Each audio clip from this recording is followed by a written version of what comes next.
കൂടുതലും നമ്മൾ സിനിമ ചെയ്യുമ്പോൾ എല്ലാവരും സ്കിൻ ടോൺ മേക്കപ്പ് മാത്രമേ ചെയ്യാറുള്ളൂ. കാരണം ഓരോ കാലഘട്ടം കഴിഞ്ഞും ആദ്യം കുറച്ചുകൂടെ ഹെവി ആയിട്ട് മേക്കപ്പ് കാര്യങ്ങൾ ചെയ്യുമായിരുന്നു. പിന്നെ ഡാൻസ് കാര്യങ്ങളൊക്കെ വരുമ്പോഴായിരുന്നു കുറച്ചുകൂടെ ഐ മേക്കപ്പ് കാര്യങ്ങളൊക്കെ ചെയ്യുന്നതും. ബാക്കിയൊന്നും അങ്ങനെ ഐ മേക്കപ്പ് കാര്യങ്ങളൊന്നും നമുക്ക് ചെയ്യാൻ പോലും കിട്ടത്തില്ല.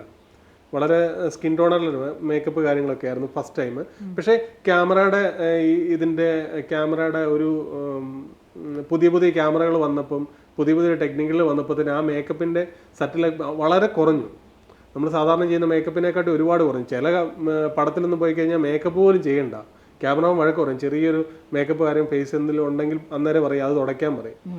അപ്പൊ അങ്ങനെ ഒരുപാട് കാര്യങ്ങൾ ഇപ്പൊ ഗ്രേഡിങ് കാര്യങ്ങളൊക്കെ ചെയ്യുന്ന പടങ്ങളാണല്ലോ എല്ലാം. അപ്പൊ അതുകൊണ്ട് ടോട്ടലി മേക്കപ്പ് എന്ന് പറഞ്ഞ ഒരു സംഭവം അങ്ങനെ ചെയ്യുന്നില്ല. പിന്നെ സ്പെഷ്യൽ എഫക്റ്റ് കാര്യങ്ങളൊക്കെ ആയിരിക്കും കൂടുതൽ ആൾക്കാർക്ക് ഒരു ചേഞ്ച് കാര്യങ്ങളൊക്കെ വരുത്താൻ വേണ്ടിയായിരിക്കും കൂടുതൽ കാര്യങ്ങൾ ചെയ്യുന്നത്. അവിടെയാണ് റോണക്സ് എന്ന് പറയുന്നൊരു മേക്കപ്പ് മാൻ ഭയങ്കര വ്യത്യസ്തനായത്.